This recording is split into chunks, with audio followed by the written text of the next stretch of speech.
నెల్లూరు నగరంలోని గణేష్ ఘాట్ వద్ద మరోసారి ఆధ్యాత్మిక వాతావరణం నెలకొంది. హరహర మహాదేవ నామస్మరణతో మార్మోగింది.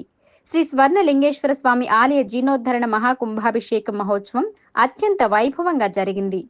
శృంగేరి దక్షిణం న్యాయ శ్రీ శారదాపీఠం ఉత్తర పీఠాధిపతులు శ్రీ విధిశేఖర భారతి మహాస్వామి, తుని తపోవనం పీఠాధిపతులు శ్రీ సచ్చిదానంద సరస్వతి స్వామివార్లు ఈ కార్యక్రమానికి విచ్చేసి ప్రత్యేక అభిషేకాలు నిర్వహించారు. పూర్వ ఉపరాష్ట్రపతి వెంకయ్యనాయుడు సహకారంతో స్వర్ణాల చెరువు తీరంలో గణేష్ ఘాట్ సమీపంలో శ్రీ స్వర్ణలింగేశ్వర స్వామి జీర్ణోద్ధరణ మహాకుంభాభిషేకం నిర్వహించారు.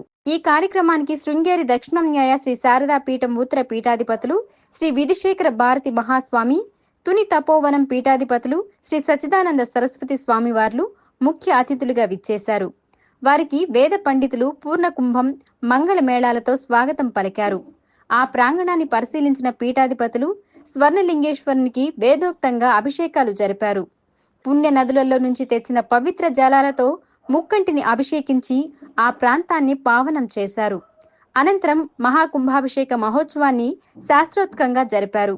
ఈ వేడుకలో పలువురు రాజకీయ ప్రముఖులు విచ్చేసి స్వామివారిని దర్శించుకుని తీర్థ ప్రసాదాలను స్వీకరించారు.